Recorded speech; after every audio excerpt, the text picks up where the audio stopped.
외로움은 가끔씩 실수를 불러일으키곤 하는 것 같습니다. 주위의 조언대로 몇 번을 숙고한 후 일을 결정해야 했었는데 이번에는 그러지 못했네요. 한 번의 큰 실수가 이토록 너무나 뼈아프게 다가오는 건 처음인 것 같습니다. 여러분 중에서 재혼에 대해 고민하시는 분들이 계시다면 제 사연을 한번 들어보시는 것을 권해드려요. 저와 같은 일이 여러분에게 생기지 않길 바랄 뿐입니다. 저는 이정희입니다. 올해 56이죠. 전남 여수에서 작은 꽃집을 운영하고 있습니다. 남편을 잃은 지 벌써 8년이 흘렀네요. 처음엔 모든 게 무너진 것 같았어요. 하지만 시간이 흐르면서 혼자만의 조용한 삶에 익숙해졌습니다. 매일 아침 5시면 일어나서 꽃집 문을 열었어요. 장미, 백합, 카네이션들을 정성스럽게 다듬고 물을 갈아주는 일상. 단조롭지만 평온했습니다. 동네 사람들이 하나둘 들러서 꽃을 사가고 안부를 묻고 가는 소소한 일들이 제 하루를 채웠죠. 그런데 그날이 왔습니다. 여수 시립미술관에서 자선 행사가 있다고 초대장이 날아왔어요. 평소라면 거절했을 텐데 왠지 나가야 할 것 같은 기분이 들었습니다. 검은색 원피스에 진주 목걸이를 걸고 오랜만에 화장을 했어요. 거울 속 제 모습이 낯설게 느껴졌습니다. 미술관은 생각보다 화려했습니다. 정장을 입은 사람들이 와인잔을 들고 작품들을 감상하고 있었어요. 저는 구석진 곳에서 조용히 그림들을 보고 있었는데 갑자기 옆에서 목소리가 들렸습니다. 이 그림 어떻게 보세요? 돌아보니 키가 크고 단정한 정장을 입은 남자분이 서 있더라고요. 머리는 희끗희끗했지만 눈빛이 또렷하고 인상이 온화했습니다. 아, 네. 색감이 참 따뜻한 것 같아요. 마치 봄날 오후 햇살 같다고 할까요? 정말 좋은 표현이네요. 저도 그런 느낌을 받았거든요. 그분은 한상훈이라고 자기소개를 했습니다. 나중에 알았지만 국내 굴지의 건설그룹 회장이었어요. 하지만 그때는 그냥 미술을 좋아하는 신사분 정도로만 생각했습니다. 꽃집을 하신다고요? 어쩐지 색감을 보는 눈이 남다르시네요. 상훈이 제 일에 관심을 보이며 질문했습니다. 꽃의 조화와 배치에 대해 이야기하는데 진심으로 귀 기울여 들어줬어요. 오랜만에 누군가와 제대로 된 대화를 나누는 기분이었습니다. 남편분은 어떤 일을 하세요? 상훈의 질문에 제 가슴이 순간 먹먹해졌어요. 아, 남편은 8년 전에 세상을 떠났습니다. 죄송합니다. 힘든 말씀을 하게 해서요. 상훈의 목소리가 조심스러워졌어요. 하지만 이상하게도 위로받는 기분이 들었습니다. 그동안 아무도 제 속마음을 궁금해하지 않았거든요. 혼자 지내시기 힘들겠어요. 처음엔 그랬죠.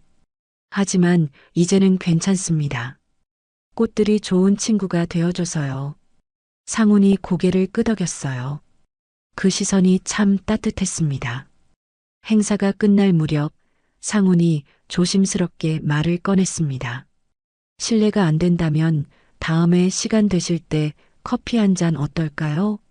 꽃 이야기 더 듣고 싶어요. 가슴이 두근거렸습니다. 이런 감정을 느끼는 게 언제였나 싶었어요. 8년 만에 처음으로 누군가에게 설레는 마음을 품게 된 거죠. 좋습니다. 언제든 연락하세요. 그날 밤 집에 돌아와서도 잠이 오지 않았어요. 마치 10대 소녀가 된 것처럼 가슴이 떨렸습니다. 혹시 이게 운명일까요? 그때는 정말 그런 생각이 들었어요. 그 후로 상훈과는 자주 만나게 되었어요. 처음엔 조용한 카페에서 차를 마시며 이런저런 얘기를 나누는 정도였습니다. 상훈은 제 말을 진심으로 들어줬어요. 꽃집 운영의 어려움부터 남편을 잃고 혼자 살아온 외로움까지 누군가에게 이렇게 속마음을 털어놓는 건 정말 오랜만이었습니다. 그런데 어느 화요일 오전 평소와는 전혀 다른 일이 벌어졌어요. 꽃집 앞에 검은색 고급 승용차가 멈췄습니다. 번호판을 보니 서울 차량이더라고요. 차에서 정장을 입은 남자들이 먼저 내렸어요. 그 뒤로 상훈이 나타났습니다. 어머, 저 차 좀 봐. 얼마나 비싼 차야. 카운터 앞에 있던 김순자 할머니가 작은 목소리로 중얼거렸어요. 꽃을 고르던 젊은 주부들도 모두 창문 쪽으로 고개를 돌렸습니다. 저는 가슴이 두근거리기 시작했어요. 상훈이 손에 커다란 백합 꽃바구니를 들고 가게 문을 열었습니다. 제 꽃집에서 파는 것보다 훨씬 크고 화려한 바구니였어요. 하얀 백합들이 정말 우아하게 배치되어 있었습니다. 이 가게가 여수에서 가장 향기로운 곳이네요. 상훈의 목소리가 온 가게에 울려 퍼졌어요. 그 순간 가게 안에 있던 모든 사람들이 저를 쳐다봤습니다. 김순자 할머니부터 젊은 주부들까지 누군지 모르지만 대단한 분 같다는 눈빛이었어요. 어머머, 정희 씨 아는 분이세요? 저런 멋진 분이 왜 여기에? 속삭이는 소리들이 들렸습니다. 제 얼굴이 붉어지는 걸 느꼈어요. 부끄럽기도 하고 설레기도 하고 당황스럽기도 하고 정말 복잡한 감정이 밀려왔습니다. 이렇게까지 오실 필요 없었는데요. 제가 작은 목소리로 말하자 상우는 환하게 웃으며 대답했습니다. 당연히 와야죠. 이정희 씨가 계신 곳이니까요. 그 말에 가게 안 사람들이 웅성거리기 시작했어요. 누가 저런 멋진 분인지 정희 씨와는 어떤 사이인지 궁금해하는 시선들. 저는 어찌할 바를 몰라 손으로 앞치마를 만지작거렸습니다.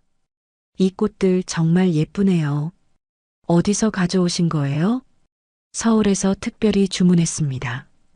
이정희 씨께 어울릴 것 같아서요. 상훈의 말에 또 한 번 웅성거림이 일었어요. 이제 온 동네에 소문이 날 게 뻔했습니다. 그날 이후로 상훈은 매주 금요일이면 여수로 내려왔어요. 처음엔 단순한 식사였는데 점점 특별한 곳들로 데려가기 시작했습니다. 바다가 보이는 고급 레스토랑에서 코스 요리를 먹기도 하고 순천만 갈대밭을 걸으며 대화를 나누기도 했죠. 이런 곳에 와본 지가 언제인지 모르겠어요. 고급 레스토랑에 앉아 창밖 바다를 바라보며 제가 말했습니다. 웨이터가 정중하게 음식을 서빙하고 촛불이 은은하게 타오르는 분위기. 꿈 같은 시간이었어요. 앞으로 자주 이런 곳에 오시게 될 거예요. 상훈이 의미심장하게 말했습니다. 그 말의 뜻을 완전히 이해하지는 못했지만 왠지 가슴이 설렜어요. 가장 기억에 남는 건 어느 토요일 오후였습니다. 상훈이 저를 데리고 간 곳은 일반인들은 들어갈 수 없는 개인 정원이었어요. 온갖 꽃들이 계절별로 심어져 있고 작은 연못과 분수까지 있는 꿈 같은 공간이었습니다. 어떠세요? 마음에 드시나요? 정말 아름다워요. 이런 곳이 있는 줄도 몰랐어요. 저는 감탄사를 연발하며 꽃들을 구경했습니다. 상우는 제 옆에서 흐뭇하게 바라봤어요. 그 시선이 참 따뜻했습니다. 하지만 한편으로는 부담스러운 마음도 들었어요. 이런 대접을 받을 자격이 제게 있을까 하는 생각. 상우는 분명 저와는 다른 세계에 사는 분인데 과연 이 관계가 지속될 수 있을까 하는 의문도 생겼죠. 그래도 그 순간만큼은 정말 행복했습니다. 2달 정도 만나면서 상훈과 저는 점점 가까워졌어요. 매주 만나는 시간이 기다려졌고 전화 통화도 자주 했습니다. 그런데 어느 날 상훈이 특별한 제안을 했어요. 이번 주말에 서울로 올라오시는 건 어떨까요? 특별한 곳에 가고 싶어서요. 서울까지요? 그건 너무 멀어서. 걱정하지 마세요. 제가 모든 걸 준비해 드릴게요. 상훈의 간절한 목소리에 결국 승낙하고 말았습니다. 금요일 저녁 상훈이 보낸 차를 타고 서울로 향했어요. 고급 호텔에서 하룻밤을 보내고 토요일 오후에 한강으로 향했습니다. 한강공원에 도착하니 크루즈선이 기다리고 있었어요. 생각보다 큰 배였고 사람들이 제법 많이 타고 있었습니다. 이런 배 타본 게 언제인지 모르겠어요. 오늘은 정말 특별한 날이 될 거예요. 상훈의 말에 왠지 모를 설렘이 밀려왔습니다. 배가 출발하자 한강의 야경이 펼쳐졌어요. 반포대교, 한강대교 하나씩 지나가는 다리들이 정말 아름다웠습니다. 와, 정말 예뻐요. 이런 풍경이 있는 줄 몰랐어요. 이정희 씨와 함께 보니까 더 아름다워 보이네요. 상훈의 말에 얼굴이 빨개졌어요. 이런 로맨틱한 말을 들어본 지가 얼마나 오래된 건지. 크루즈가 반포대교 근처에 멈췄을 때였습니다. 갑자기 하늘에서 불꽃놀이가 터지기 시작했어요. 하늘을 가득 채우는 화려한 불꽃들.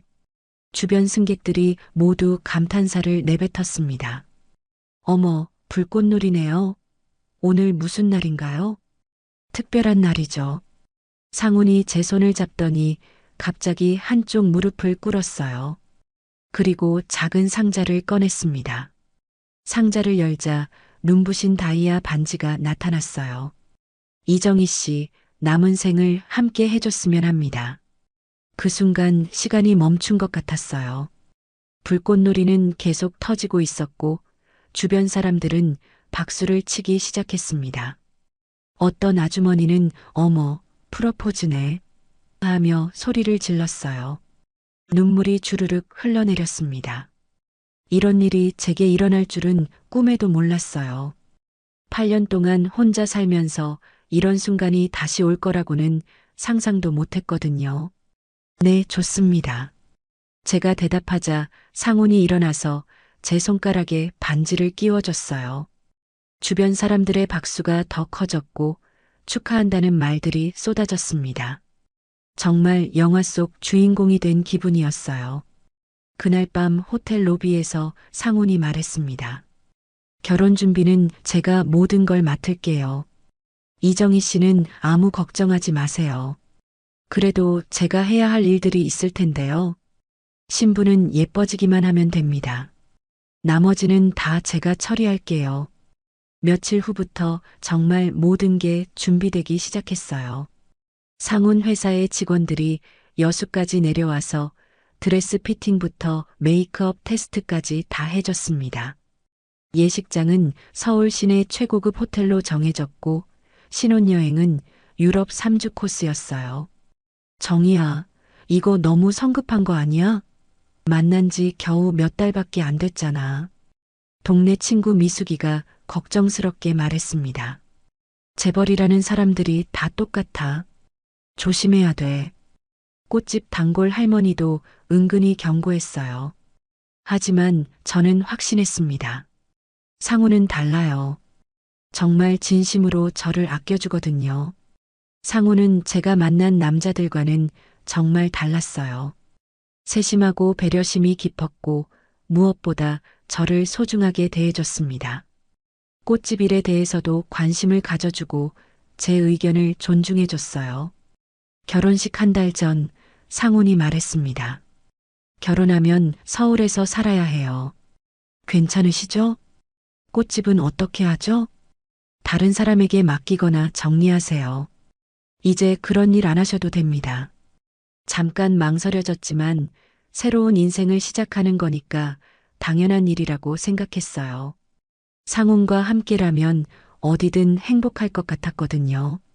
결혼식은 정말 환상적이었어요. 서울 시내 최고급 호텔에서 열린 예식장에는 각계 인사들이 모여들었습니다.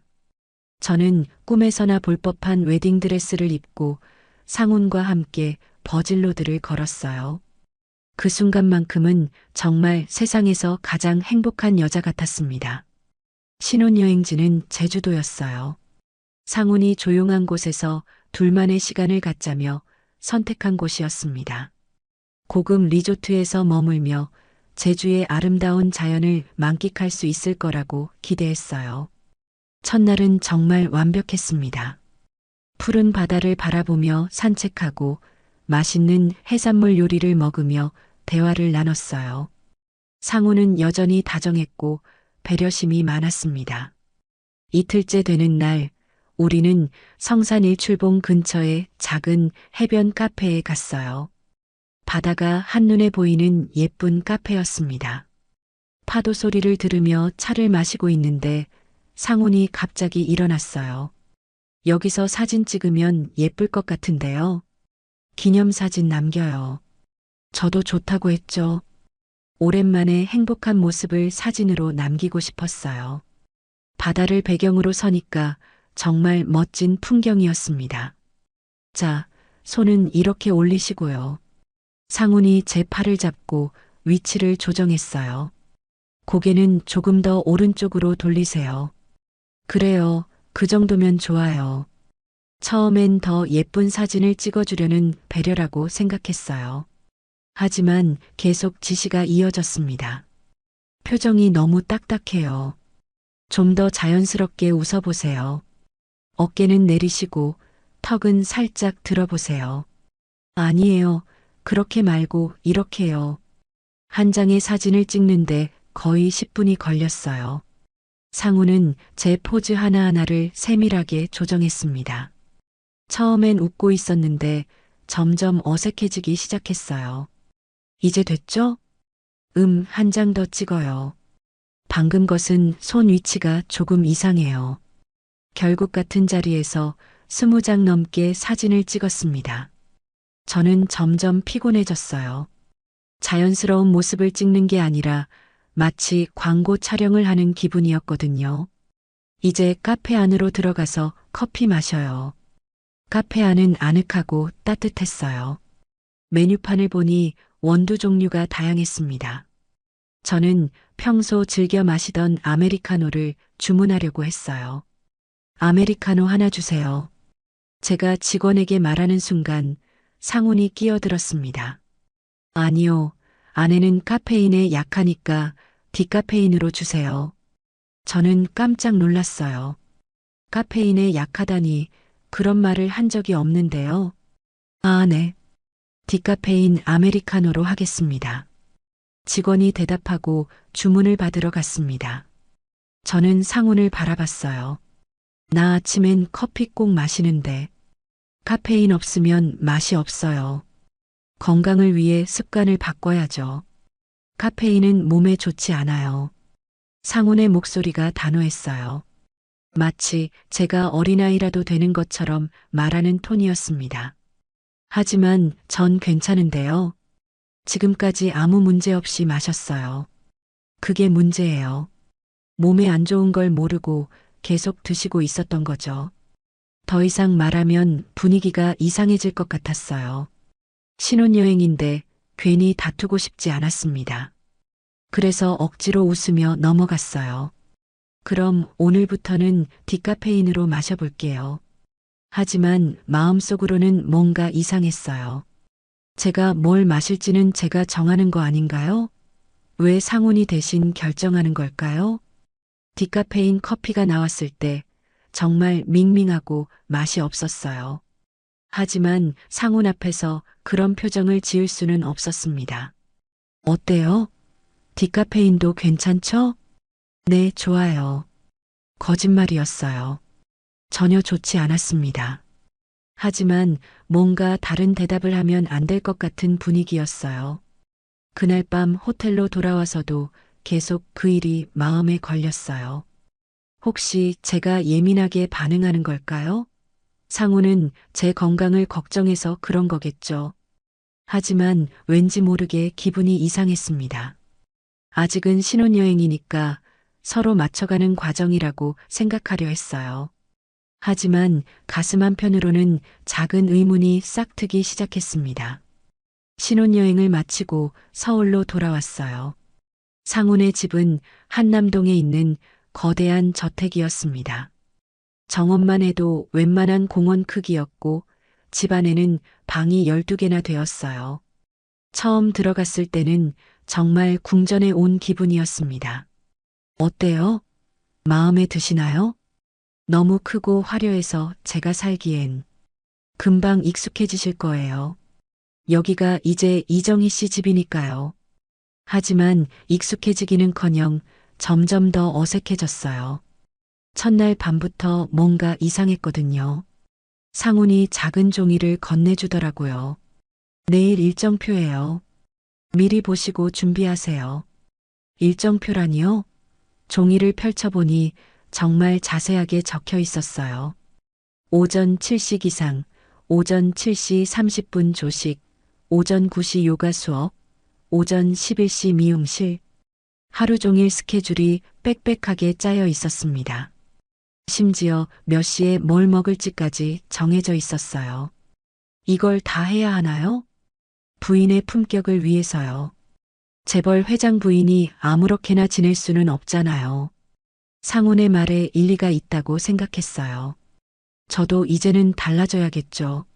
하지만 막상 그 스케줄대로 사니까 숨이 막혔습니다. 매일 아침 7시 정각에 하녀가 와서 깨웠어요. 아침 식사는 영양사가 짜준 메뉴였고 운동도 개인 트레이너가 지도했습니다. 그런데 제가 하고 싶은 건 하나도 없었어요. 가장 충격적이었던 건 옷장이었습니다. 제가 여수에서 가져온 옷들은 모두 치워져 있었어요. 대신 새로운 옷들이 가득 걸려 있었습니다. 이 옷들은 어디서 온 거예요? 스타일리스트가 부인 체형에 맞춰 준비한 거예요. 앞으로는 이 옷들만 입으시면 됩니다. 제가 좋아하던 편안한 원피스나 청바지는 하나도 없었어요. 전부 정장이나 고급 브랜드 옷들 뿐이었습니다. 제 옷은 어디에 있나요? 재벌 회장 부인에게 어울리지 않는 옷들은 정리했습니다. 정리했다는 게 무슨 뜻인지 알 것 같았어요. 아마 버렸거나 어디엔가 보관했겠죠. 제가 아끼던 옷들인데도 말이에요. 그날부터 매일 아침 스타일리스트가 와서 제 옷을 골라줬습니다. 어떤 액세서리를 할지, 어떤 가방을 들지까지 다 정해줬어요. 오늘은 회장님과 중요한 미팅이 있으시니까 이 정장으로 하겠습니다. 전 그냥 편한 옷을 입고 싶은데요. 부인께서 편하게 입으시면 회장님 이미지에도 영향을 줍니다. 결국 제가 원하는 옷은 입을 수 없었어요.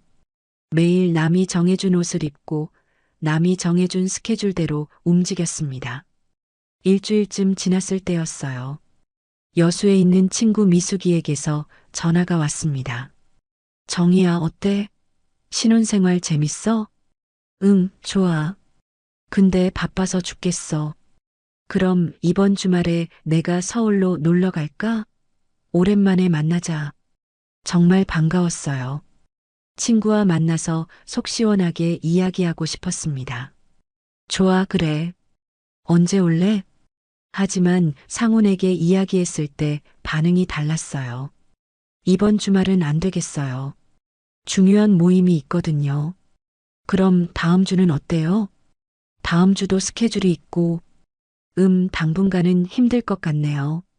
그럼 언제쯤 가능할까요? 나중에 시간 되면 연락드릴게요.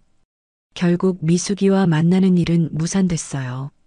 저는 상훈에게 다시 물어봤습니다. 정말 중요한 모임인가요? 친구 하나 만나는 것도 안 돼요? 부인의 교육과 사교계 적응이 더 중요해요. 개인적인 만남은 나중에 하세요. 그때 깨달았어요. 제가 원하는 건 아무것도 할 수 없다는 걸. 언제 일어날지, 뭘 먹을지, 뭘 입을지, 누굴 만날지까지 모든 게 정해져 있었어요. 밤에 침대에 누워서 생각했습니다. 이 집에서 나는 나대로 살 수 없구나. 마치 예쁜 새 장 속의 새가 된 기분이었어요. 새 장은 황금으로 만들어져 있지만 결국은 새 장일 뿐이었습니다. 그런데 상우는 이런 제 마음을 전혀 이해하지 못하는 것 같았어요. 오히려 제가 불만을 표현하면 이상하다는 표정을 지었습니다. 이렇게 좋은 환경에서 뭐가 불만이세요? 점점 숨이 막혔어요. 자유롭게 커피 한 잔 마실 수도 없고 친구 하나 만날 수도 없는 살. 이게 정말 제가 꿈꾸던 결혼 생활일까요? 한 달이 지나면서 저는 집 안 분위기를 조금씩 파악하기 시작했어요. 하인들과 경호원들이 여러 명 있었는데 처음엔 모두 정중하고 친절했습니다. 하지만 시간이 지날수록 그들 사이에서 은근히 나누는 대화들이 귀에 들어오기 시작했어요. 어느 날 오후 정원에서 산책을 하다가 우연히 정원사와 하인, 아주머니의 대화를 들었습니다. 새 부인은 괜찮은 것 같아. 그러게요. 착하시고 예의도 바르시고 이번엔 오래 계셨으면 좋겠는데 이번엔 오래 계셨으면 그 말이 이상했어요. 왜 그런 말을 하는 걸까요? 며칠 후 부엌에서 물을 마시고 있는데 요리사 아주머니들이 조용히 이야기하는 소리가 들렸어요. 전에 두 분은 어떻게 됐을까요? 글쎄요. 갑자기 해외로 떠나셨다고 하던데. 그런데 이상하지 않아요? 가족들한테도 연락이 안 된다면서요. 쉿, 조심해요. 회장님이 들으시면 큰일 나요. 전처들 이야기더라고요. 상훈에게 전처가 있다는 건 알고 있었어요. 2번 결혼했다가 이혼했다고 들었거든요. 하지만 갑자기 해외로 떠났다니요? 그것도 가족들과 연락이 안 된다니요? 호기심이 생겼어요. 그날 저녁 상훈에게 자연스럽게 물어봤습니다. 여보, 전에 결혼하셨던 분들은 어떻게 지내세요? 상훈의 표정이 순간 굳어졌어요. 왜 갑자기 그런 걸 물어보세요? 그냥 궁금해서요. 좋은 관계로 헤어지셨나 해서. 과거 일은 묻지 마세요. 지금은 이정희 씨만 있으면 돼요. 상훈의 목소리가 차갑게 변했어요. 더 이상 묻기 어려운 분위기였습니다. 하지만 그 일 이후로 더 신경이 쓰였어요. 집 안 곳곳을 다니면서 혹시 전처들의 흔적이 남아있는지 살펴봤습니다. 하지만 아무것도 찾을 수 없었어요. 마치 처음부터 없었던 사람들 같았습니다. 2주 후 상훈이 며칠간 출장을 간 사이에 일이 벌어졌어요. 관리사무소에서 지하 창고를 정리하자고 제안했습니다. 부인께서 직접 확인하시는 게 좋을 것 같아요. 필요 없는 물건들은 처분하고요. 지하 창고는 정말 넓었어요. 온갖 물건들이 정리되어 있었는데 대부분 오래된 가구나 장식품들이었습니다. 한쪽 구석에 상자들이 쌓여 있었어요. 저 상자들은 뭐예요? 잘 모르겠습니다. 회장님이 개인적으로 보관하라고 하신 것 같은데요. 상자 하나를 열어봤어요. 그런데 안에서 여자 옷들이 나왔습니다. 고급스러운 정장과 원피스들. 제 옷과는 전혀 다른 스타일이었어요. 다른 상자도 열어봤습니다. 화장품과 액세서리들이 들어있었어요. 그리고 사진들도 있었습니다. 젊고 예쁜 여자들이 상훈과 함께 찍은 사진들. 아마 전처들인 것 같았어요. 이 사진들은 언제 찍은 건가요? 관리사무소 직원이 사진을 보더니 당황하는 표정을 지었어요. 아, 이건 제가 잘 모르겠습니다. 하지만 저는 사진 뒷면에 적힌 날짜를 봤어요. 불과 3년 전, 5년 전 사진들이었습니다. 그렇다면 이 여자들이 상훈의 전처들이 분명했어요. 더 충격적인 건 그 다음이었어요. 상자 맨 밑에서 여권과 신분증이 나온 거예요. 김미진, 박소영. 두 여자의 신분증이었습니다. 왜 여권과 신분증이 여기에 있지? 해외로 떠났다면 여권은 가져가야 하는 거 아닌가요? 신분증도 마찬가지고요. 그런데 왜 이런 중요한 서류들이 창고에 버려져 있는 걸까요? 그때 등골이 오싹해졌어요. 뭔가 심상치 않다는 느낌이 들었습니다. 정말 단순한 이혼이었다면 이런 물건들이 이렇게 숨겨져 있을 이유가 없잖아요. 관리사무소 직원에게 물어봤어요. 이분들이 언제 이사 가셨는지 기억하세요? 글쎄요. 저도 정확히는. 그런데 부인, 이런 건 회장님께 직접 여쭤보시는 게 좋을 것 같아요. 직원의 표정이 어두워졌어요. 뭔가 알고 있지만 말하기 어려운 것 같았습니다. 그날 밤 침대에 누워서 계속 생각했어요. 정말 단순한 이혼이었을까? 여권과 신분증을 두고 해외로 떠난다는 게 말이 되나요? 그것도 가족들과 연락도 안 하고요? 점점 무서운 생각이 들기 시작했어요. 혹시 상훈이 전처들에게 뭔가 나쁜 일을 저질렀던 건 아닐까요? 그래서 그들이 정말로 사라진 건 아닐까요? 문득 제가 지금 처한 상황이 무서워졌어요. 매일 통제받고 자유를 잃어가는 제 모습. 혹시 저도 전처들과 같은 운명이 될까봐 밤새 잠을 이룰 수 없었습니다. 창고에서 발견한 증거들 때문에 며칠 동안 잠을 제대로 잘 수 없었어요. 상훈을 바라볼 때마다 소름이 돋았습니다. 이 사람이 정말 전처들에게 무슨 일을 저질렀을까요? 저도 같은 운명이 될까봐 두려웠어요. 하지만 아무렇지 않은 척해야 했습니다. 상훈에게 의심받으면 안 되거든요. 평소처럼 웃고 대화하면서도 속으로는 탈출 방법을 생각했어요. 가장 큰 문제는 감시였습니다. 집 밖으로 나갈 때마다 경호원이 따라붙었어요. 혼자서는 어디도 갈 수 없었습니다. 전화도 마찬가지였어요. 집 전화는 물론이고 제 휴대폰도 뭔가 이상했습니다. 통화 내용을 감청하는 것 같았어요. 일주일을 고민하다가 기회가 왔습니다. 상훈이 이틀간 부산 출장을 간다고 했어요. 그동안 경비는 조금 느슨해질 거라고 생각했습니다. 상훈이 떠난 다음 날 저는 미용실에 간다고 핑계를 댔어요. 평소 다니던 미용실이 아니라 강남에 있는 다른 곳으로 갔습니다. 경호원은 밖에서 기다리고 있었고 저는 미용실 뒷문으로 빠져나왔어요.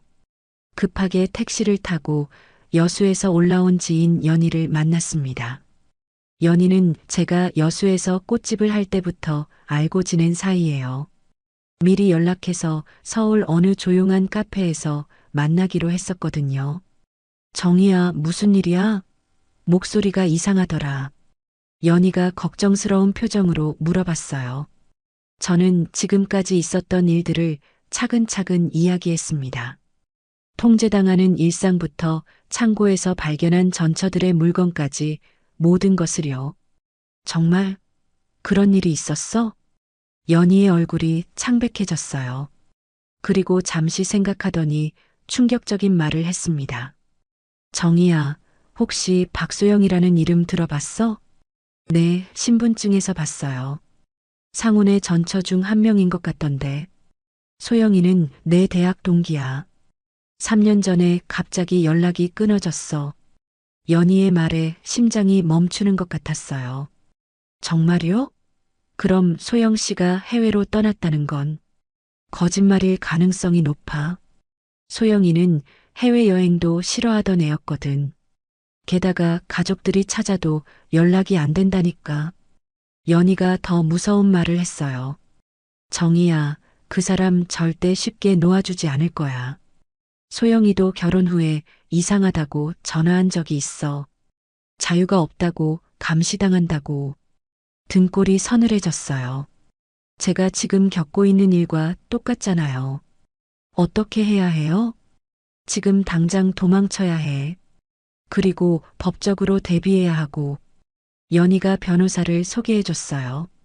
가정폭력과 이혼 전문 변호사였습니다. 그날 오후에 바로 만났어요. 증거가 있으신가요? 변호사가 물어봤습니다. 저는 핸드폰으로 몰래 찍어둔 창고의 사진들을 보여줬어요.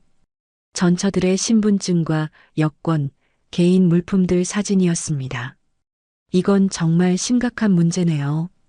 당장 신변 보호 조치가 필요할 것 같은데요. 그런데 저는 어떻게 해야 해요? 집에 돌아가야 하는데. 일단 안전한 곳으로 피하세요. 그리고 더 많은 증거를 수집해야 합니다. 변호사가 구체적인 조언을 해줬어요.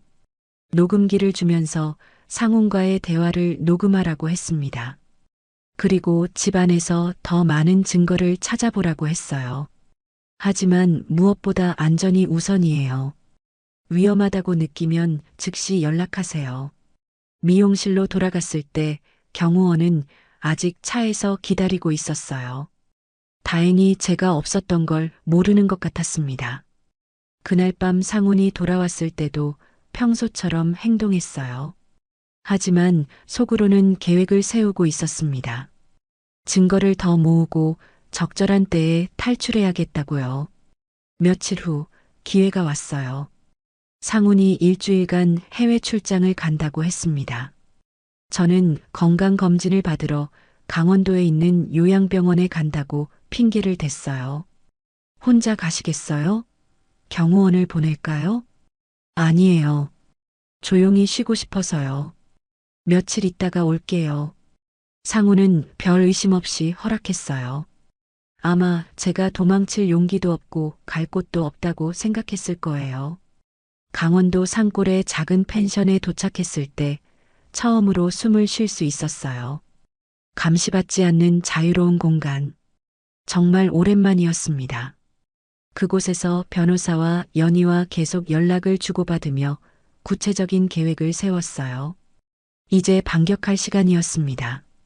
강원도에서 일주일을 보내며 변호사와 함께 치밀한 계획을 세웠어요. 상훈이 해외 출장에서 돌아오기 전에 모든 준비를 마쳐야 했습니다. 연희와 다른 지인들도 적극적으로 도와줬어요. 가장 중요한 건 증거 수집이었습니다. 변호사가 사설 탐정을 고용해서 상훈의 과거를 조사했어요. 놀랍게도 재산 은닉 의혹과 전처들에 대한 통제 행위들이 하나둘씩 드러났습니다. 이정희 씨, 정말 위험한 상황이었어요. 다행히 빠져나오셨네요. 변호사가 심각한 표정으로 말했습니다. 상훈은 세 번째 결혼이었는데 매번 비슷한 패턴을 보였다고 했어요. 처음엔 달콤한 구애를 하다가 결혼 후에는 완전히 통제하려 드는 거죠. 전처들은 정말 어떻게 된 거예요? 확실하지는 않지만 해외로 떠났다는 건 거짓일 가능성이 높아요. 아마 협박이나 회유로 입을 막았을 거예요. 서울로 돌아간 후 본격적인 법적 절차에 들어갔습니다.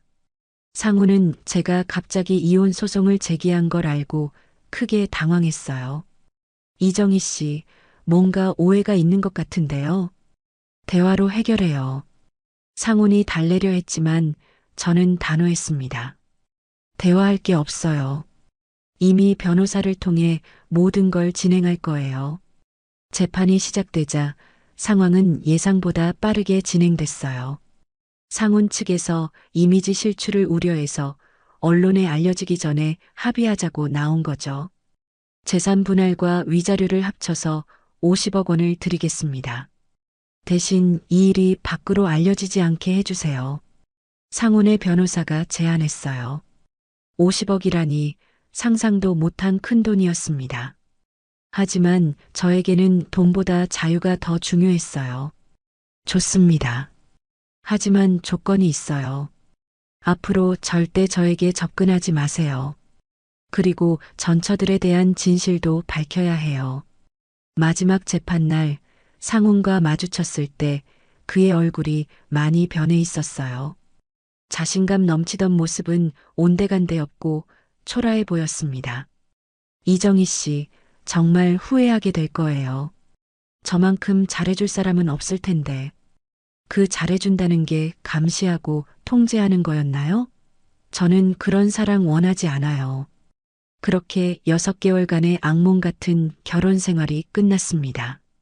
합의금을 받고 자유의 몸이 된 저는 어디로 갈지 고민했어요. 서울은 너무 답답했고 여수는 아직 상훈의 영향력이 미칠 것 같았습니다. 그래서 선택한 곳이 전남 완도였어요.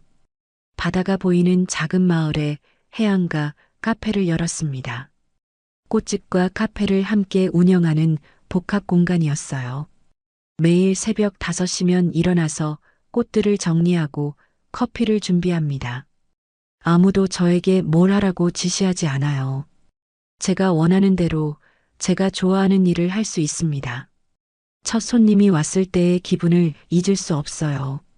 사장님, 아메리카노 하나 주세요. 네, 바로 내려드릴게요. 제가 직접 원두를 갈고 커피를 내렸어요. 디카페인이 아닌 진짜 커피를요. 그 향기를 맡는 순간 눈물이 나려고 했습니다. 이런 소소한 자유가 얼마나 소중한지 깨달았거든요. 카페 창가에 앉아 바다를 바라보면 마음이 평온해져요. 파도가 밀려왔다가 빠지는 걸 보면서 생각해요. 과거에 저는 어떻게 그런 삶을 견뎠을까 하고요. 가끔 손님들이 물어봐요. 사장님은 왜 이런 시골까지 와서 카페를 여셨어요? 자유롭게 살고 싶어서요. 간단한 대답이지만 진심이에요. 황금 새장보다는 넓은 하늘이 좋거든요. 어제도 바다를 바라보며 생각했어요. 상훈과의 만남은 분명 달콤했습니다. 영화 같은 로맨스, 화려한 청혼, 꿈 같은 결혼식. 모든 여자가 부러워할 만한 삶이었죠. 하지만 진짜 행복은 자유에서 나온다는 걸 깨달았어요. 누군가의 통제를 받으며 사는 삶은 아무리 화려해도 진정한 행복이 아니었습니다. 지금 저는 가진 게 많지 않아요. 작은 카페와 바다가 보이는 집, 그리고 자유. 하지만 이게 제가 원하던 삶이에요. 황혼의 사랑은 달콤했지만 자유는 그보다 더 소중합니다. 이제 저는 아무도 아닌 오직 저만을 위해 살아갈 거예요. 60세의 열애 후 재혼, 혼인신고하고 며칠 뒤 모든 걸 잃을 뻔했습니다. 정말 무례한 사람입니다. 재혼을 했으니 재정을 같이 관리하자는 얘기를 할 수도 있어요. 하지만 사별로 떠나보낸 남편의 유품을 허락도 없이 함부로 뒤지는 식의 행동은 정말 기가 찬 행동이었죠. 재혼도 정말 심사숙고한 것입니다. 하지만 이런 식의 상황이 벌어질 줄은 몰랐어요. 이야기 시작 전 구독과 좋아요 눌러주시고 댓글 남겨주시면 여러분들에게 따뜻한 행운이 찾아갈 거예요. 저는 윤미숙이라고 합니다. 올해 65이죠. 약사로 일하다 은퇴했고 남편과 사별한 지 벌써 10년이 지났네요. 서울 외곽에 있는 2층 단독주택에서 혼자 살고 있습니다.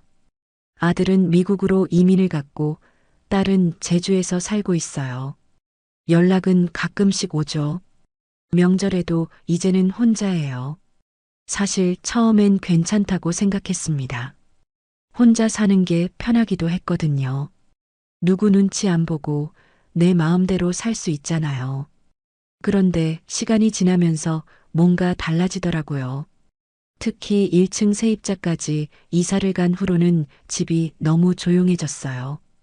텔레비전 소리만 웅웅거리는 거예요. 밤이 되면 더 심했죠.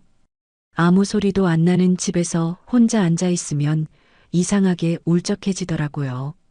동네 친구인 순자 언니가 그런 말을 했어요. 미수가, 이제 누구라도 옆에 있는 게 낫지 않겠니? 혼자 늙어가면 어떡하려고 그래? 그때는 웃으면서 넘겼습니다. 언니, 뭔 소리야? 나 혼자도 잘 살아. 그런데 정말 그랬을까요? 어느 날 밤이었어요. 무릎이 너무 아파서 병원에 가려고 했는데 예약을 깜빡하고 놓쳤거든요. 혼자서 파스 붙이고 끙끙거리면서 생각해 봤어요. 만약에 내가 쓰러지면 누가 알까? 그날 밤 불 꺼진 거실에 혼자 앉아서 텔레비전을 보고 있는데 갑자기 눈물이 나더라고요. 왜 그랬는지 저도 모르겠어요. 그냥 갑자기 쓸쓸해지더라고요. 진짜 누가 있긴 해야 하나 봐. 혼자 중얼거렸죠. 며칠 밤을 뒤척였어요. 텔레비전 드라마에 나오는 두 노인의 손잡는 장면에도 눈물이 나더라고요. 그러다 스스로를 다독였습니다. 혼자서도 잘 살아왔잖아. 누굴 새로 받아들인다는 게 쉬운 일이 아니야. 그러면서도 한편으로는 무서웠어요. 괜히 사람 들였다가 더 복잡해지면 어떡하지. 혼자 사는 게 편한 건데 굳이 누군가와 살아야 할까. 매일 이런 생각들이 머릿속에서 맴돌았습니다. 외로움과 두려움 사이에서 계속 흔들리고 있었죠. 그런 생각을 하던 차에 딸한테 전화를 했어요. 지혜야, 엄마가 말이야. 네, 엄마. 왜요? 엄마 나이에 재혼에 대해서 어떻게 생각하니? 혼자 사는 게 점점 힘들어서. 딸이 잠깐 말이 없더니 엄마 외로우시죠? 응, 많이 외로워. 그리고 무서워. 만약에 내가 쓰러지면 누가 알겠니? 엄마 마음 이해해요. 그런데 정말 신중하게 하세요. 신중하게? 네, 요즘 그런 나쁜 사람들 많대요. 특히 혼자 사는 어르신들 노리는 사람들 말이에요. 딸의 말이 마음에 걸렸지만 그래도 알겠어. 조심할게. 라고 답했어요. 그런 마음을 품고 있던 차에 집 수리할 일이 생겼어요. 이웃집 아줌마가 좋은 업체를 추천해 주더라고요. 미숙 씨, 우리 집도 거기서 했는데 정말 깔끔하게 잘해줘. 사장님도 정말 친절하고. 그래서 연락을 해봤죠. 그때만 해도 그냥 집수리 정도로만 생각했어요. 설마 내 인생이 완전히 바뀔 줄은 몰랐죠. 전화를 받은 목소리가 참 차분했어요. 네, 언제 한번 나가서 봐드릴게요. 무뚝뚝하지만 신뢰감이 있더라고요. 그렇게 백영수라는 사람을 처음 만났습니다. 66살이라고 하더라고요. 키는 그리 크지 않았지만 어깨가 넓었어요. 첫인상은 참 무뚝뚝했습니다. 어디 봐야 할까요? 말수도 적었고요. 그런데 일을 시작하니까 완전히 달랐어요. 정말 꼼꼼하더라고요. 벽지 한 장 붙일 때도 자로 재고 또 재고 모서리 부분까지 말끔하게 정리하는 거예요. 이렇게 안 하면 나중에 들뜨거든요. 하나하나 설명도 해주고요. 며칠 동안 집에 와서 일하는 모습을 보니까 참 믿음직스러웠어요. 화장실 문이 잘 안 닫혔는데 그것도 알아서 고쳐주더라고요. 이것 좀 이상하네요. 금방 고쳐드릴게요. 손재주가 정말 좋았어요. 수도꼭지도 낡았다고 새 걸로 바꿔주고 전기 콘센트도 헐거워진 걸 말끔하게 고쳐줬습니다. 제가 부탁하지도 않았는데 말이에요. 위험할 수 있어요. 그냥 해드릴게요. 그렇게 말하면서요. 일 끝나고 나서는 꼭 정리정돈까지 깔끔하게 하고 가더라고요. 이 집 정이 가네요. 조용히 웃으면서 그런 말을 하는 거예요. 그 미소가 참 따뜻해 보였어요. 며칠 후에 제가 잡채를 많이 만들었거든요. 혼자 먹기엔 너무 많았어요. 그래서 도시락통에 싸서 줬죠. 수고하는데 이거라도 드세요. 그랬더니 백영수가 정말 고마워하더라고요. 집밥이 이렇게 그리웠나 보네요. 그러면서 혼자 계시면 위험하죠. 자주 들를게요. 그런 말을 하는 거예요. 왠지 그 말이 마음에 남더라고요. 오랫동안 누군가가 저를 걱정해 준다는 말을 들어본 적이 없었거든요. 그런데 정말 자주 들르더라고요. 일이 끝났는데도 전구 하나 갈아드릴까요? 마당 풀이 너무 자랐네요. 이런 식으로 말이죠. 처음엔 미안했는데 나중엔 기다려지더라고요. 그러던 어느 날이었어요. 비가 억수같이 내리는 날이었습니다. 마당에 빨래를 거들어 나갔다가 그만 미끄러질 뻔했어요. 마당 타일이 젖어서 미끄러웠거든요. 아찔했죠. 넘어졌으면 큰일 날 뻔했어요. 그때 백영수가 마침 오던 참이었어요. 우산을 던지고 달려오더라고요. 어머, 위험해요. 젖은 어깨로 저를 꽉 잡아주면서 괜찮으세요? 하고 물어보는 거예요. 그 순간이었어요. 가슴이 뭔가 뜨거워지더라고요. 남편이 돌아간 후로 누군가가 저를 이렇게 걱정해 준 건 처음이었거든요. 누군가가 나를 위해 어깨를 적신 건 말이에요. 정말 괜찮습니다. 고맙습니다. 그렇게 말했지만 마음은 전혀 괜찮지 않았어요. 두근거리고 있었거든요. 이 나이에 이런 마음이 드는 게 맞나 싶었죠. 그날 밤 잠이 안 왔어요. 자꾸 그 순간이 생각나더라고요. 젖은 어깨로 저를 잡아주던 그 손길이요. 이 사람이라면 그래, 한 번쯤 믿어볼 만하지 않을까? 그런 생각이 들었어요. 며칠 뒤 백영수가 또 왔어요. 미숙 씨, 저 혼자 살기도 외롭고 그런데 어떻게 생각하세요? 정말 조심스럽게 물어보더라고요. 제 마음도 이미 기울어 있었죠. 저도 그런 생각을 해봤어요. 그렇게 대답했습니다. 두 사람 다 나이 들어서 혼자 사는 게 쓸쓸하다는 마음이 같았나 봐요. 그래서 며칠 뒤 우리는 혼인신고를 하게 됐습니다. 혼인신고를 한 후 백영수가 제 집으로 이사를 왔습니다. 처음엔 정말 행복했어요. 오랜만에 집에 사람 기척이 나니까 따뜻하더라고요. 아침에 일어나서 잘 잤어요? 인사하고 저녁엔 같이 밥 먹고 이런 게 부부 생활이구나 싶었죠. 그런데 며칠 지나니까 뭔가 이상했어요. 백영수가 자꾸 돈 이야기를 꺼내는 거예요.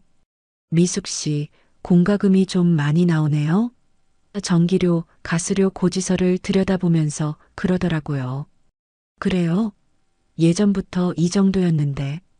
그렇게 말했더니 부부니까 같이 관리하면 좋지 않을까요? 하는 거예요. 처음엔 당연한 말인 줄 알았어요. 부부가 됐으니까 당연히 살림도 같이 하는 거 아닌가 싶었거든요. 그래서 그럼 계좌번호 알려드릴게요. 했는데 백영수는 더 나아갔어요. 아예 자동이체 명의를 제 걸로 바꾸면 어때요? 제가 관리할게요. 그러더라고요. 그때부터 뭔가 찜찜했습니다. 굳이 그럴 필요가 있나요? 지금까지 잘해왔는데. 그랬더니 아니에요. 남자가 이런 건 해야죠. 미숙 씨는 편하게 계세요. 자꾸 우겨서 결국 몇 개는 바꿔줬어요. 그런데 마음이 영 편하지 않더라고요. 며칠 뒤엔 보험 서류를 들고 왔어요. 이거 한번 봐주세요. 미숙 씨 명의로 된 보험 말이에요. 왜 갑자기 보험 이야기를 하나 싶었는데 수익자를 저로 바꾸면 어떨까요? 부부니까. 그러는 거예요. 수익자요? 왜요? 물어봤더니 만약에 무슨 일이 있으면 복잡하잖아요.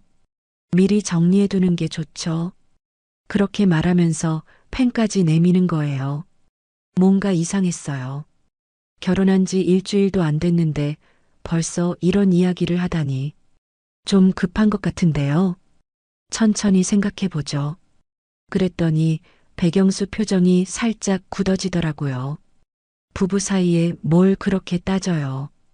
약간 기분 나빠하는 것 같았어요. 그날 저녁 동네 마트에 장을 보러 나갔다 돌아왔는데 집안이 뭔가 달라 보였어요. 뭐가 달라진 건지 정확히 모르겠는데 느낌이 이상했거든요. 다녀왔어요. 인사를 했는데 백영수가 거실에서 태연하게 텔레비전을 보고 있더라고요. 화장실에 갔다가 우연히 침실 쪽을 보니까 제 서랍이 살짝 열려 있었어요. 분명히 나갈 때는 닫아두고 나갔는데 말이에요. 이상해서 가까이 가봤더니 백영수가 서랍을 뒤지고 있는 거예요. 뭐 하는 거예요?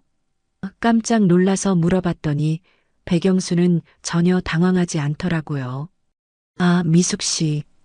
그냥 뭐가 있나 봤어요. 너무 태연해서 오히려 제가 이상한 사람 같았어요. 그 서랍 안에는 돌아간 남편의 유품들이 들어 있었거든요.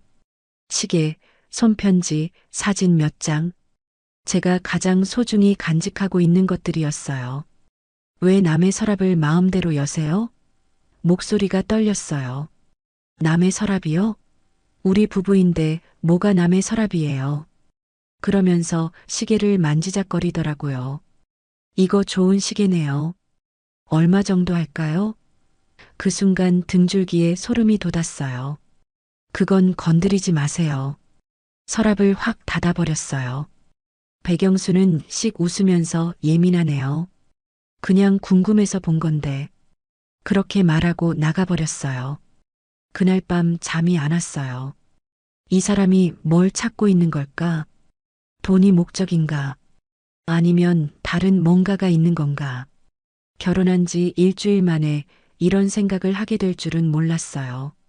뭔가 크게 잘못된 것 같다는 생각이 들기 시작했습니다. 그런 일이 있고 며칠 뒤였어요. 제가 김치를 담갔는데 백영수가 맛을 보더니 얼굴을 찌푸리는 거예요. 이게 뭐예요? 너무 짜잖아요. 평소보다 목소리가 날카로웠어요. 짜요? 평소대로 담갔는데. 그랬더니 평소가 이 정도였어요? 도대체 어떻게 산 거예요? 막 화를 내는 거예요. 김치 하나 가지고 왜 이러나 싶었죠. 그럼 백영수 씨가 좋아하는 대로 다시 담가 드릴게요. 달래려고 했는데 아니에요. 됐어요. 그냥 먹을게요. 기분이 상한 채로 밥을 먹더라고요. 분위기가 너무 어색했어요. 저녁 먹고 나서도 계속 시무룩하니까 제가 먼저 말을 걸었어요. 백영수 씨, 제가 뭘 잘못했나요? 그랬더니 갑자기 폭발하더라고요. 잘못한 게 뭐가 있어요? 내가 돈 쓰는 게 그렇게 싫어요? 갑자기 무슨 소리인가 싶었어요. 돈 쓰는 게요? 뭔 말씀이세요? 그랬더니 공과금도 제 명의로 바꾸는 것도 싫어하고 보험도 안 바꿔주고 부부 맞아요? 목소리가 점점 커지더라고요. 저는 그런 뜻이 아니었어요. 너무 급해서 변명하려고 했는데 백영수가 갑자기 일어나면서 제 팔을 잡는 거예요. 급하다고요? 부부가 된 지 벌써 2주가 넘었는데도 급해요? 손에 힘이 들어가더라고요. 아팠어요. 아파요. 놓아주세요. 그러니까 더 세게 잡더라고요. 미숙 씨, 저 진짜 화나요. 뭔가 숨기는 거 있어요? 눈빛이 무서웠어요. 이런 사람이었나 싶었죠. 그러면서 또 보험 서류를 들고 오는 거예요. 이거 오늘 안에 사인해 주세요. 더 이상 미룰 수 없어요. 펜을 내밀면서 강요하더라고요. 싫다고 하면 어떻게 할 거예요? 물어봤더니 싫어할 이유가 뭐가 있어요? 부부인데. 그때 정말 무서웠어요. 이 사람이 갑자기 이렇게 변할 수 있구나. 팔을 잡은 손도 안 놓고 계속 압박하는 거예요. 사인 안 하면 오늘 밤새 이야기해야겠네요. 알겠어요. 내일 해드릴게요. 그래야 겨우 놓아주더라고요. 팔에 멍이 들었어요. 그날 밤 정말 무서웠습니다. 이 사람과 같은 집에 있다는 게 말이에요. 다음 날 아침 백영수는 아무 일 없었다는 듯이 잘 잤어요? 하고 인사하더라고요. 어젯밤 일은 기억도 안 나는 것처럼요. 더 무서웠어요. 참다가 결국 딸한테 전화했어요. 지혜야, 엄마가 말이야. 엄마 왜요? 목소리가 이상해요. 딸이 걱정하더라고요. 백영수 씨가 좀 이상해. 너무 급하게 보험이며 통장이며 바꾸라고 해. 엄마, 잠깐만요. 그 사람 이름이 백영수 맞죠? 딸 목소리가 급해지더라고요. 응, 왜? 엄마, 제가 알아본 게 있어요. 잠깐만 기다려요. 30분 뒤에 딸이 다시 전화했어요. 목소리가 떨리고 있었어요. 엄마, 그 사람 결혼 3번 했대요. 그것도 이름을 바꿨어요. 원래 이름이 백영수가 아니래요. 그 순간 숨이 턱 막혔어요. 뭐라고? 엄마, 그 사람 사기꾼일 수도 있어요. 비슷한 수법으로 노인들한테 접근한다는 뉴스도 봤어요. 갑자기 며칠 전 일이 떠올랐어요. 백영수 휴대폰에 문자가 온 적이 있었거든요. 지수 누나라는 이름으로요. 그때는 스팸인 줄 알았는데 그게 아니었구나. 엄마, 지금 당장 거기서 나와요. 위험해요. 딸이 울먹이면서 말하더라고요. 어떻게 나와? 여기 내 집인데. 엄마, 집보다 목숨이 더 중요해요. 그때 현관문 열리는 소리가 들렸어요. 백영수가 들어오고 있었어요. 지혜야, 끊을게. 나중에 다시 전화할게. 급하게 전화를 끊었어요. 누구랑 통화했어요? 백영수가 물어보더라고요. 아, 딸이요. 뭐라고 하던가요? 왜 그런 걸 묻나 싶었어요. 그냥 안부 물어봤어요. 하지만 마음은 완전히 바뀌어 있었어요. 이 사람이 누구인지도 모르겠고, 뭘 하려는 건지도 모르겠고, 결혼한 지 2주 만에 모든 게 무너져 버린 기분이었습니다. 딸과 통화한 다음 날, 백영수가 서류를 들고 왔어요. 미숙 씨, 이거 좀 봐주세요. 평소보다 부드러운 목소리였어요. 어제 그렇게 화를 내더니 갑자기 또 친절해지는 게 이상했어요. 뭔 서류예요? 물어봤더니 1층 세입자 관련 서류예요. 임대차 계약 관련해서 간단한 거예요. 그러면서 종이를 내미는 거예요.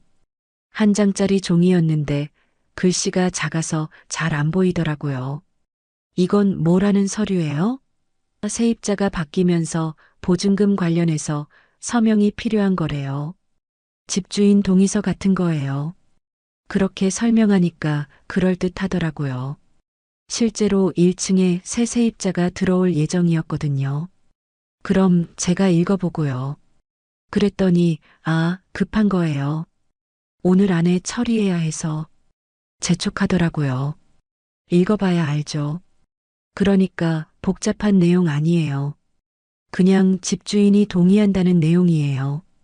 종이를 자세히 보려고 했는데 백영수가 자꾸 시간이 없어요라고 재촉해서 제대로 못 봤어요. 여기 사인하시고 도장만 찍어주세요. 펜까지 내밀면서요. 사실 의심스러웠어요. 하지만 딸한테 들은 얘기 때문에 더 조심스러워져서 괜히 따지면 또 화낼까봐 무서웠거든요. 알겠어요. 그래서 사인하고 도장을 찍어줬어요. 백영수가 서류를 받아가면서 고생하셨어요 라고 웃더라고요. 그런데 그 웃음이 왠지 이상했어요. 안도하는 것 같기도 하고 뭔가 해냈다는 표정 같기도 하고 며칠은 조용히 지나갔어요.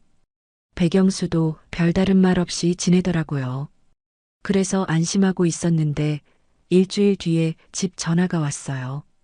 여보세요, 등기소입니다. 등기소에서 왜 전화가 오나 싶었어요. 윤미숙 씨 맞으시죠? 네, 맞습니다. 귀하명의 주택에 담보대출 진행이 접수됐는데 확인차 연락드렸습니다. 네, 담보대출이요? 갑자기 머리가 하얘졌어요. 제가 담보대출을 신청한 적이 없는데요. 서류상으로는 지난주에 접수가 됐습니다. 위임장도 첨부되어 있고요.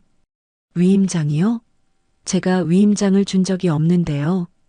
그때 갑자기 떠올랐어요. 며칠 전에 사인한 그 종이 말이에요.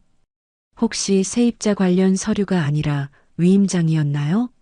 네, 부동산 담보대출 위임장입니다. 대출 금액이 상당한데 정말 본인이 신청하신 게 맞나요? 전화기를 든 손이 떨리기 시작했어요. 아니에요. 저는 그런 거 신청 안 했어요. 속았어요. 그럼 지금 즉시 중단 처리하겠습니다. 하지만 경찰서에 신고하시는 게 좋겠어요. 전화를 끊고 나서 온몸에 힘이 빠졌어요. 도장 하나로 내 집이 날아갈 뻔했구나. 세입자 서류라고 속여서 위임장에 사인을 받은 거였어요.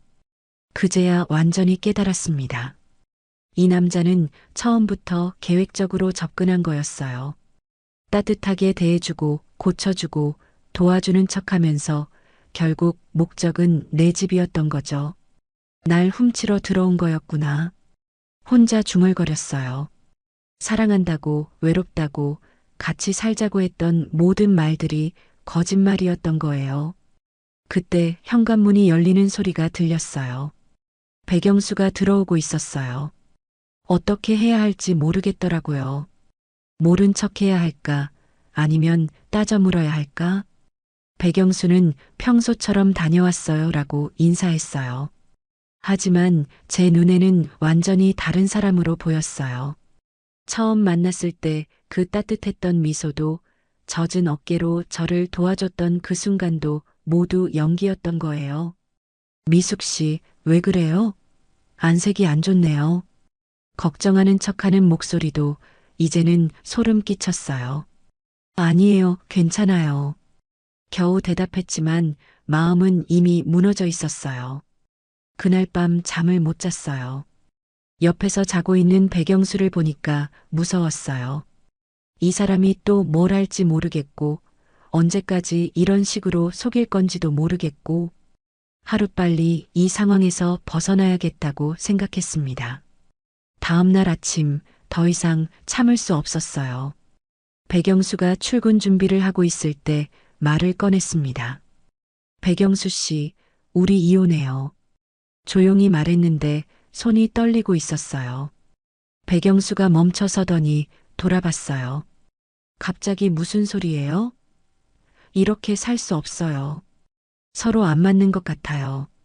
최대한 차분하게 말하려고 했는데 목소리가 떨렸어요. 안 맞다고요?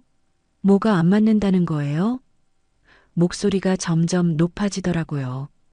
그냥 성격 차이예요. 헤어지는 게 나을 것 같아요. 성격 차이? 아니면 다른 이유가 있는 거 아니에요? 등기소 전화 얘기는 차마 못하겠더라고요. 혹시나 해서요. 그냥 이렇게 사는 게 힘들어요. 그랬더니 배경수 얼굴이 완전히 변했어요. 미숙 씨, 농담하는 거죠? 결혼한 지 한 달도 안 됐는데. 이혼하자고요? 웃고 있었는데 그 웃음이 무서웠어요. 진심이에요. 서류 준비해요. 그때 배경수가 갑자기 소리를 질렀어요. 끝까지 가보자고요. 법이 다 내 편은 아닐걸? 완전히 다른 사람이 된 것 같았어요. 제가 뭘 잘못했다고 이혼하자는 거예요? 소리 지르지 마세요. 그러니까 소리 지르지 말라고요? 지금 누가 일방적으로 이혼하자고 하는데 문을 쾅 닫고 나가버렸어요. 온몸이 떨렸어요. 그날부터 지옥이 시작됐어요. 오후에 문자가 왔어요. 처음엔 단순했어요. 생각 바뀌면 연락하세요. 그런데 점점 내용이 거칠어졌어요. 밤 10시쯤 또 문자가 왔어요. 이혼 같은 소리 하지 마. 끝까지 간다. 새벽 2시에도 왔어요. 잠은 잘 자나? 나는 잠이 안 온다. 무서웠어요. 다음 날은 더 심했어요. 욕설이 섞인 문자가 하루 종일 왔어요. 이런 XX 같은 년이 있나? 남자 바꾸려고 그러는 거지? 차마 읽기도 힘든 내용들이었어요. 새벽 3시에 초인종이 울렸어요. 놀라서 일어나 봤더니 배경수가 밖에 서 있었어요. 미숙 씨, 나와요. 이야기해요. 문은 절대 열지 않았어요. 돌아가세요. 내일 이야기해요. 지금 당장 나와요. 소리를 지르면서 문을 두드렸어요. 쾅쾅쾅. 이웃들이 깰까봐 걱정됐어요. 1시간 넘게 그러다가 겨우 갔어요. 다음 날 딸한테 전화했어요. 지혜야, CCTV 설치해야겠어. 엄마, 무슨 일이에요? 배경수가 이상해. 밤에 와서 문 두드리고 난리야. 엄마, 지금 당장 신고하세요. 아직은 괜찮아. CCTV부터 달자. 그래서 업체에 연락해서 현관 앞에 CCTV를 설치했어요.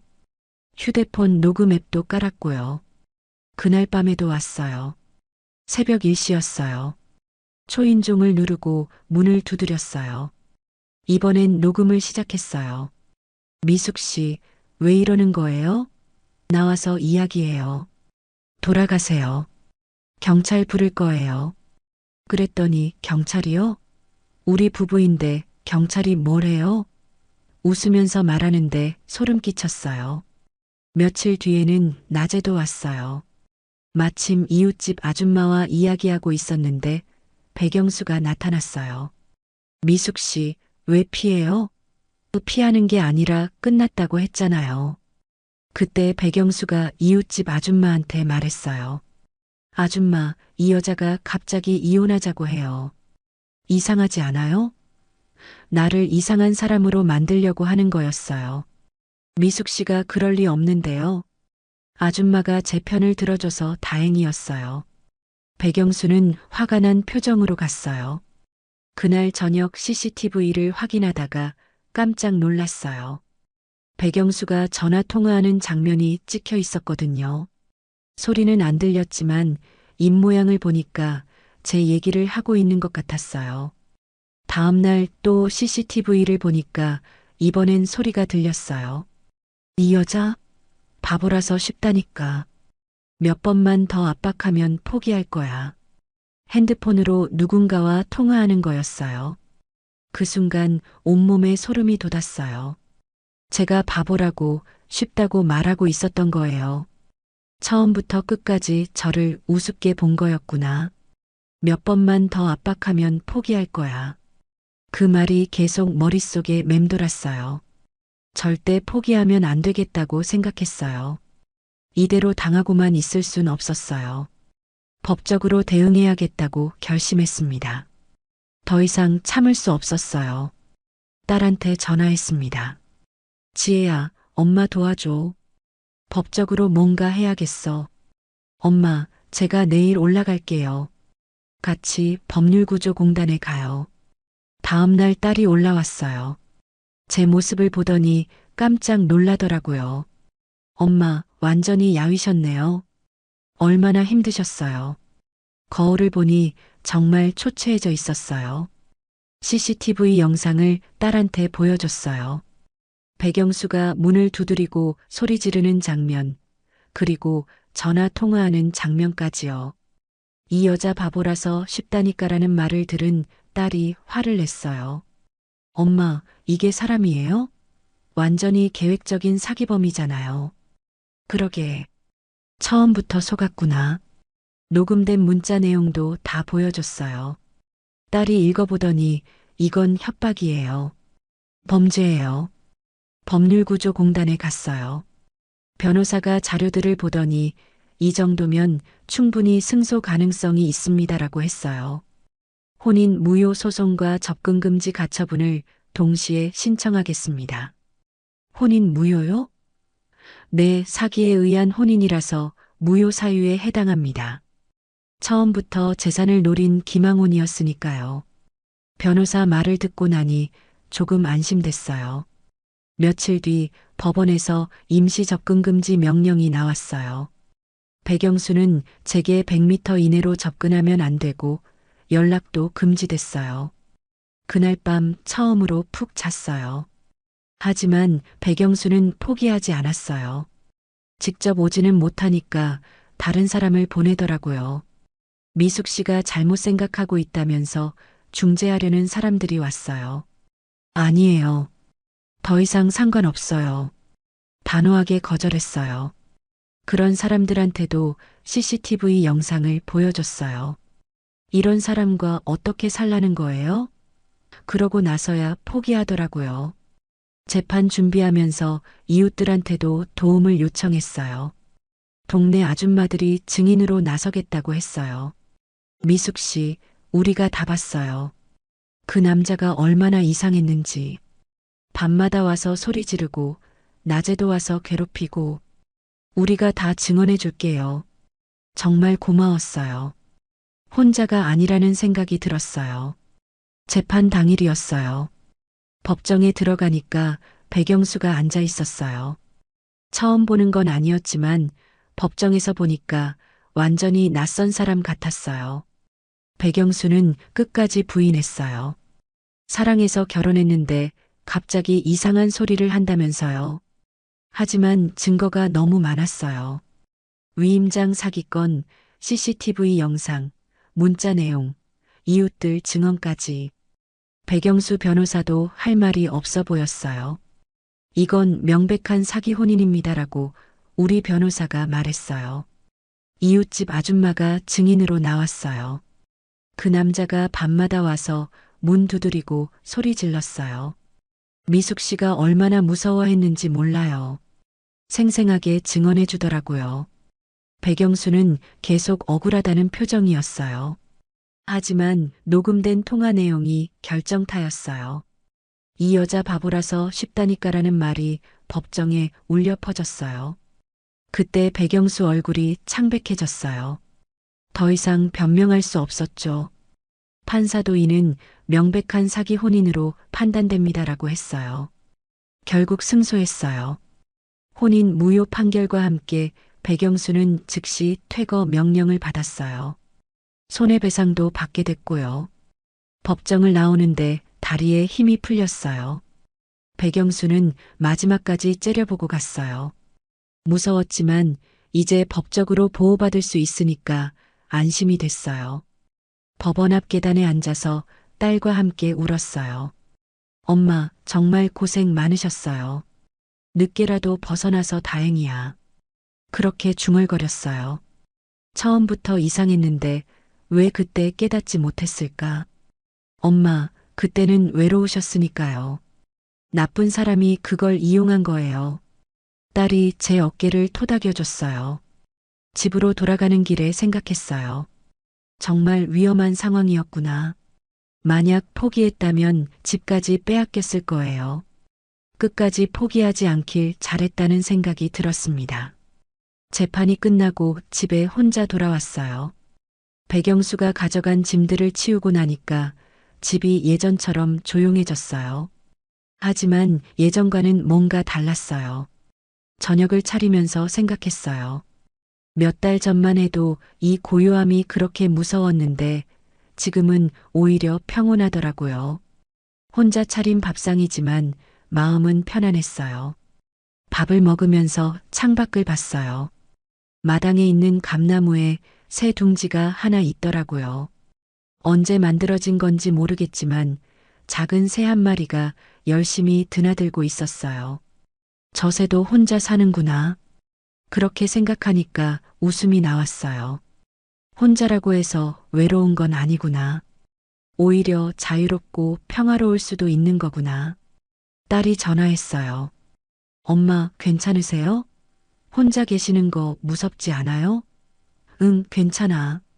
오히려 편해. 정말요? 외롭지 않으세요? 외롭긴 한데 그 외로움이 나쁘지 않아. 무서운 외로움이 아니라 그냥 조용한 외로움이야. 정말 그랬어요. 백영수와 함께 있을 때 느꼈던 그 불안하고 위험한 느낌과는 완전히 달랐어요. 저녁 뉴스를 보다가 비슷한 사건이 나오더라고요. 노인을 상대로 한 결혼 사기 사건이었어요. 피해자가 인터뷰하는 걸 보니까 마음이 아팠어요. 처음엔 정말 좋은 사람인 줄 알았어요. 그런데 결혼하고 나서는 완전히 달라졌어요. 그 사람 말이 제 경험과 똑같더라고요. 그때 깨달았어요. 저만 당한 게 아니구나. 이런 일이 생각보다 많구나. 외로운 노인들을 노리는 나쁜 사람들이 있구나. 제가 바보여서 당한 게 아니라 교묘한 수법에 당한 거였어요. 며칠 뒤 동네 아줌마가 찾아왔어요. 미숙 씨, 요즘 어때요? 혼자 계시는 거 괜찮아요? 네, 괜찮아요. 오히려 편해요. 그래도 외롭지 않아요? 외롭긴 한데요. 그 외로움이 무서워서 시작한 관계였거든요. 하지만 잘못된 사랑은 외로움보다 훨씬 더 아팠어요. 그렇게 말하니까 아줌마가 고개를 끄덕이더라고요.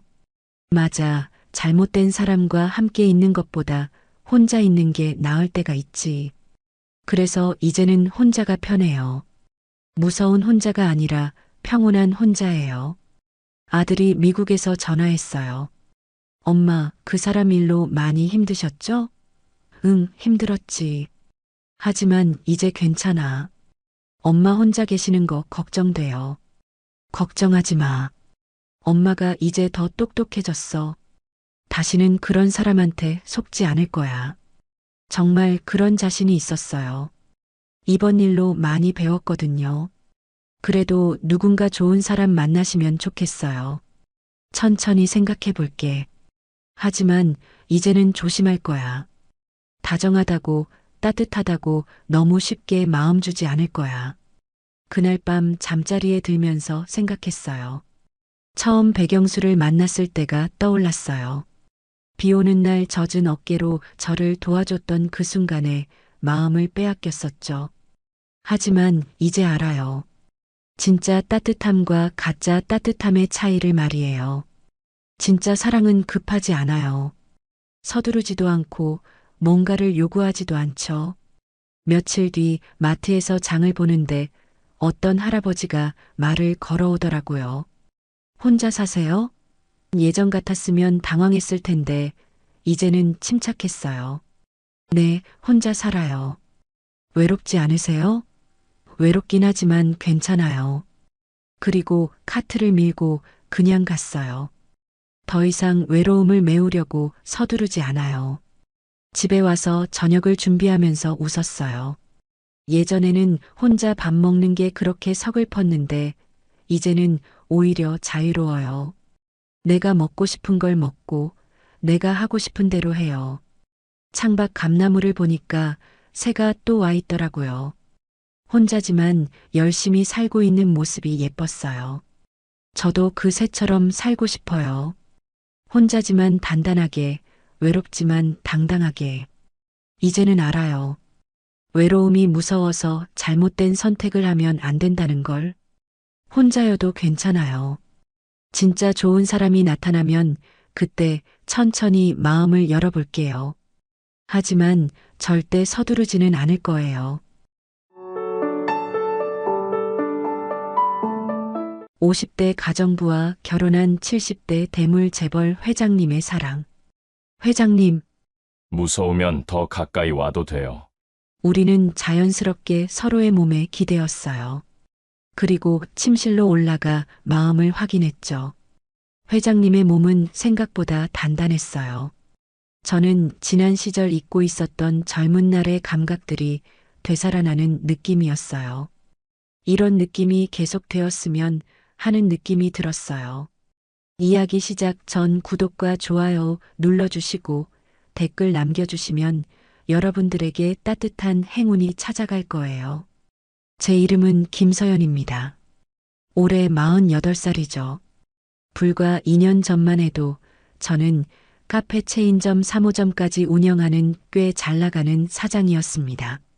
매일 아침 7시면 1호점에 출근해서 원두향을 맡으며 하루를 시작했어요. 직원들과 인사를 나누고 매출 보고서를 확인하고 새로운 메뉴 개발까지 바쁘지만 보람찬 일상이었죠. 그때는 정말 행복했습니다. 하지만 인생이란 게 한순간에 바뀔 수 있더라고요. 남편이 친구 보증을 잘못 써면서 모든 게 무너졌어요. 갑자기 몰려온 빚 독촉, 그리고 남편은 책임지지 못하겠다며 이혼을 요구했습니다. 서연아, 미안해.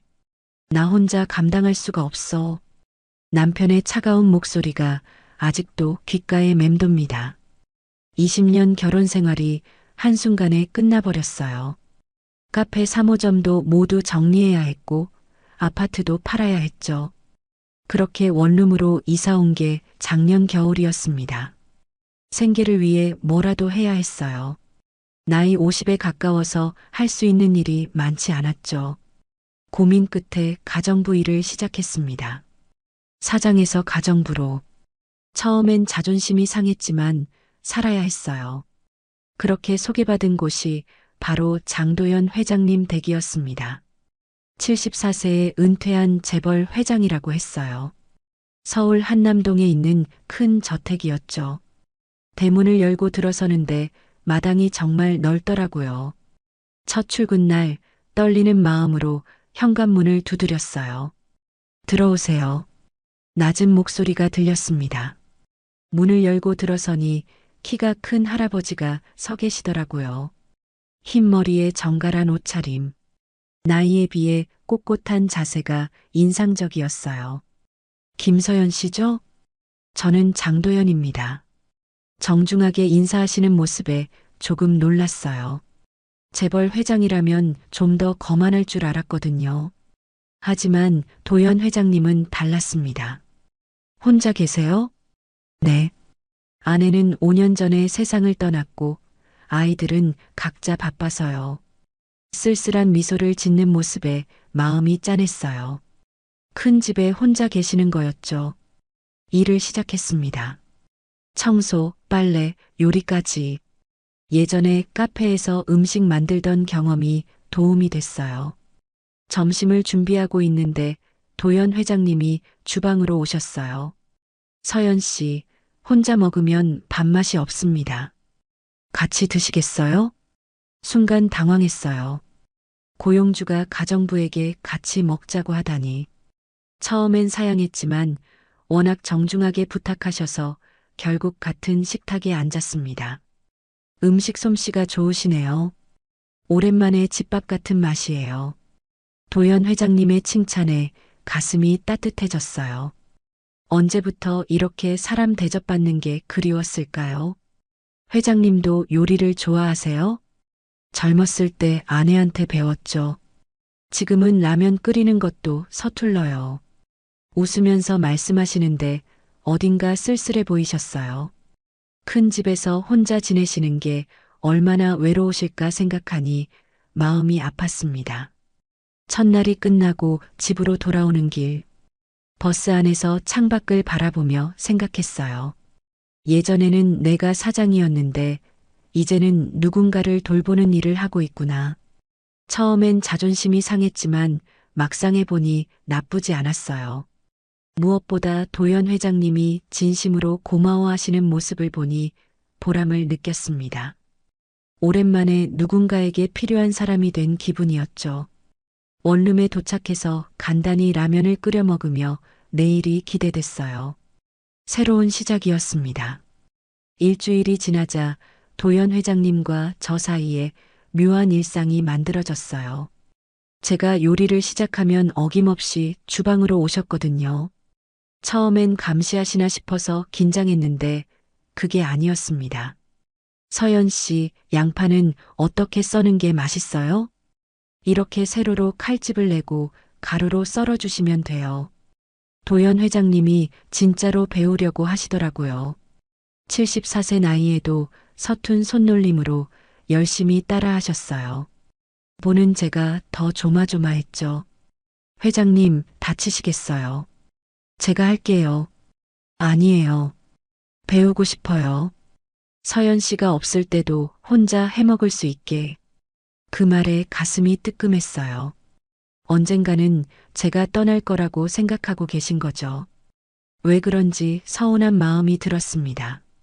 마늘은 이렇게 옆면을 눌러서 으깨면 껍질이 잘 벗겨져요. 오, 신기하네요. 처음 알았어요. 도연 회장님이 신기해하는 모습을 보니 저도 모르게 웃음이 났어요. 재벌 회장이라고 하지만 요리 앞에선 그냥 배우고 싶어 하는 할아버지 같았거든요. 서연 씨는 어떻게 요리를 이렇게 잘하세요? 카페 할 때 메뉴 개발도 제가 했거든요. 손님들이 좋아하는 맛을 찾으려고 많이 연구했어요. 그때가 그리우시겠어요.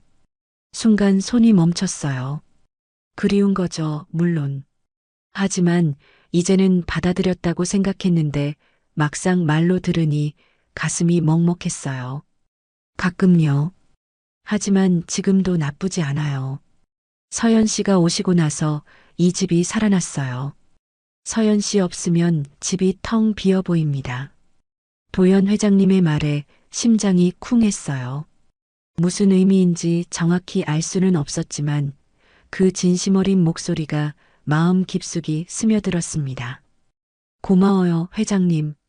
더 이상 말할 수 없어서 요리에만 집중했어요. 하지만 가슴 한구석이 따뜻해지는 걸 느꼈죠. 며칠 후였어요. 도연 회장님 서재를 청소하다가 책상 위 달력을 보게 됐습니다. 며칠 뒤 날짜에 작은 글씨로 생일이라고 적혀 있더라고요. 순간 가슴이 뛰었어요. 깜짝 미역국을 끓여드리면 어떨까? 생일엔 미역국이죠. 도연 회장님이 얼마나 기뻐하실지 생각하니 설렜습니다. 그날 저녁 일찍 퇴근해서 재료를 준비했어요. 좋은 소고기도 사고 미역도 깨끗이 불렸죠. 생일 당일 아침 일찍 출근해서 정성스럽게 미역국을 끓였어요. 구수한 냄새가 주방 가득 퍼졌죠. 도연 회장님이 일어나실 시간에 맞춰 상을 차렸습니다. 회장님, 아침 드세요. 오늘 미역국이네요? 무슨 일이에요? 도연 회장님이 의아해 하시더라고요. 저는 살짝 웃으며 대답했어요. 생일 축하드려요. 그 순간 도연 회장님의 표정이 변했어요. 놀라시면서도 감동스러워하는 것 같았죠. 하지만 곧 얼굴이 굳어졌습니다. 어떻게 알았어요? 청소하다가 달력에서 봤어요. 죄송해요, 함부로. 아니에요. 고마워요. 도연 회장님이 자리에 앉으셨어요. 숟가락을 들고 미역국을 한번 저어 보시더니 갑자기 멈추셨습니다. 그리고는 숟가락만 만지작거리며 한참을 가만히 계시더라고요. 회장님, 왜 안 드세요? 맛이 이상한가요? 아니에요. 맛있어 보여요. 하지만 여전히 드시지 않으셨어요. 숟가락을 놓으시더니 조용히 말씀하셨습니다. 아내가 해주던 미역국이랑 똑같아요. 그 목소리가 떨리고 있었어요. 도연 회장님의 눈가가 촉촉해지는 게 보였습니다. 5년 전에 세상을 떠난 아내분 생각이 나신 거죠. 저는 어떻게 해야 할지 몰라서 그냥 서 있었어요. 도연 회장님이 이렇게 슬퍼하시는 모습은 처음 봤거든요. 평소에는 항상 의젓하고 든든해 보이셨는데 지금은 그냥 아내를 그리워하는 외로운 남자 같았습니다. 죄송해요. 제가 생각 없이. 아니에요. 서연 씨 잘못이 아니에요. 저를 생각해서 해주신 건데. 도연 회장님이 억지로 웃으며 말씀하셨어요. 하지만 그 웃음 뒤에 깊은 상처가 숨어 있다는 걸 알 수 있었죠. 다른 걸 차려드릴게요. 괜찮아요. 조금 있다가 먹을게요. 그날 도연 회장님은 결국 미역국을 드시지 못했어요. 저는 마음이 너무 아팠습니다. 좋은 일을 하려고 했는데 오히려 상처를 드린 것 같아서요. 하지만 그 일로 우리 사이에 뭔가 변한 게 있었어요. 단순히 고용주와 가정부 관계가 아니라 서로의 아픈 과거를 조금씩 알게 되는 사이가 된 거죠. 도연 회장님도 저처럼 외로운 사람이라는 걸 깨달았습니다. 그날은 아침부터 날씨가 흐렸어요. 뉴스에서 폭우 경보가 내렸다고 했지만 설마 했죠. 오후 늦게까지 일을 마치고 집에 가려는데 하늘이 갑자기 터져버렸습니다. 싸. 바깥이 온통 물벼락이었어요. 현관에서 우산을 펼쳐봤지만 소용없었죠. 바람이 너무 세서 우산이 뒤집힐 지경이었습니다. 서연 씨, 이런 날씨에 어떻게 가세요? 도연 회장님이 걱정스러운 표정으로 말씀하셨어요. 밖을 내다보시더니 고개를 젓는 거예요. 버스 정류장까지만 뛰어가면 돼요. 안 됩니다. 다치겠어요. 오늘은 여기서 주무세요. 도연 회장님의 제안에 당황했어요. 고용주 집에서 하룻밤을 묵는다는 게 적절한지 확신이 서지 않았거든요. 하지만 바깥 상황을 보니 정말 위험해 보였습니다. 안채에 방이 있어요. 깨끗하게 정리되어 있으니 걱정 마세요. 결국 그날 밤은 도연 회장님 댁에서 보내게 됐어요. 안채는 정말 깔끔했습니다. 침대도 포근하고 이불도 좋더라고요. 하지만 잠이 안 왔어요. 낯선 곳에서 자는 것도 그렇고 무엇보다 도연 회장님과 같은 집에 있다는 사실이 묘하게 신경 쓰였습니다. 밤 11시쯤 됐을까요? 빗소리가 너무 시끄러워서 나와봤어요. 안채 처마 밑에 서서 비 오는 마당을 바라보고 있는데 멀리서 누군가 걸어오는 게 보였습니다. 도연 회장님이었어요. 잠 안 오세요? 네, 빗소리가 너무 커서요. 회장님도 그러세요? 저도 마찬가지예요. 이런 날이면 잠을 못 이뤄요. 도연 회장님이 제 옆에 서셨어요. 둘이서 나란히 빗소리를 들으니 이상하게 마음이 편해졌습니다. 예전에 아내도 비 오는 날 잠을 못 잤어요. 그럴 때면 둘이서 이렇게 처마 밑에 나와 있곤 했죠. 도연 회장님의 목소리가 부드러웠어요. 아내분에 대한 그리움이 묻어났죠. 좋은 추억이시겠어요. 그때는 몰랐어요. 이렇게 소중한 시간이었는지. 사람은 잃고 나서야 알게 되는 것 같아요. 그 말에 가슴이 찡했어요. 저도 남편과 이혼하고 나서야 깨달은 게 많았거든요. 함께 있을 때는 당연하다고 생각했던 것들이 얼마나 귀한 건지요. 저도 그래요. 결혼 생활할 때는 서로 바빠서 대화도 별로 안 했는데 혼자 지내다 보니 그런 일상이 그리워져요. 서연 씨도 많이 외로우셨겠어요. 처음엔 정말 힘들었어요. 모든 게 무너진 것 같았거든요. 하지만 이제는 괜찮아요. 사실 완전히 괜찮지는 않았어요. 여전히 외로웠고 앞으로 어떻게 살아야 할지 막막할 때도 많았죠. 하지만 도연 회장님 앞에서는 강한 모습을 보이고 싶었습니다. 혼자 견뎌내시느라 힘드셨을 텐데 정말 대단해요. 도연 회장님의 따뜻한 말에 목이 메었어요. 오랫동안 누구도 제 마음을 알아주지 않았는데 이렇게 위로받으니 눈물이 날 것 같았습니다. 갑자기 강한 바람이 불어왔어요. 처마를 타고 빗물이 튀어서 옷이 젖을 정도였죠. 저는 깜짝 놀라 뒤로 물러섰는데 발을 헛디뎠습니다. 아! 휘청거리는 순간 도연 회장님이 재빠르게 제 어깨를 감쌌어요. 그 품에 안기는 순간 시간이 멈춘 것 같았습니다. 따뜻하고 든든한 품이었어요. 괜찮아요? 도연 회장님의 목소리가 귓가에서 들렸어요. 너무 가까이 있어서 심장 소리까지 들릴 것 같았죠. 저는 그 품에 잠시 기대며 눈을 감았습니다. 오랫동안 잊고 있던 안정감이었어요. 네, 고마워요. 일어서려는 순간이었어요. 하늘에서 번개가 번쩍했습니다. 그러더니 갑자기 모든 불이 꺼졌어요.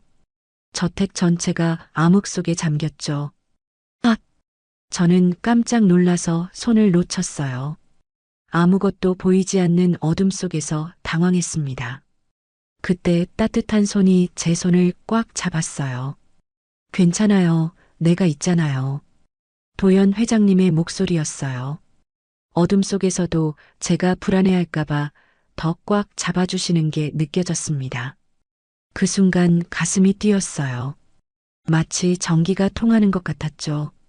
회장님, 무서우면 더 가까이 와도 돼요. 어둠 속에서 들리는 도연 회장님의 목소리가 평소보다 낮고 부드러웠어요. 손을 잡고 있는 것만으로도 모든 두려움이 사라졌습니다. 정전은 10분 정도 계속됐어요.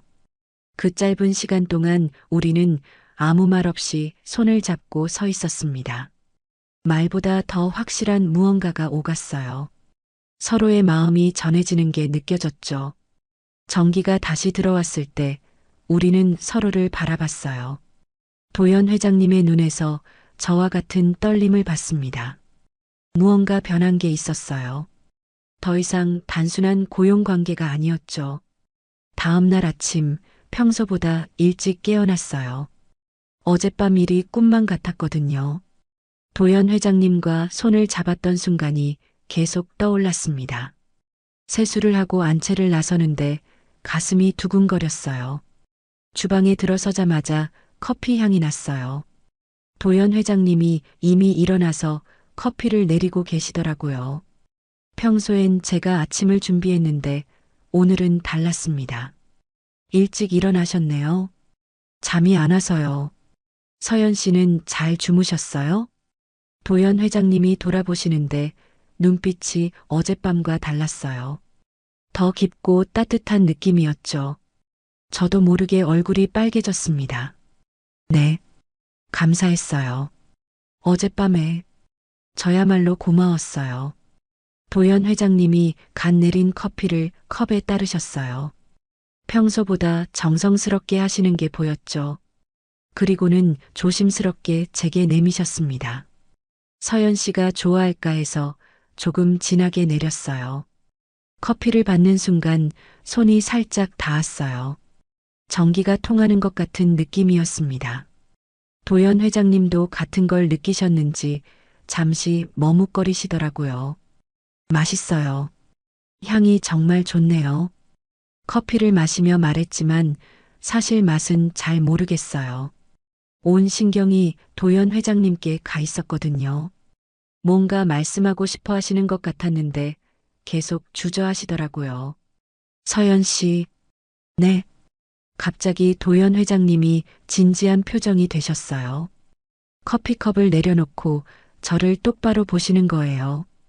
가슴이 쿵쿵 뛰었습니다. 어젯밤에 많은 생각을 했어요. 어떤 생각이요? 서연 씨에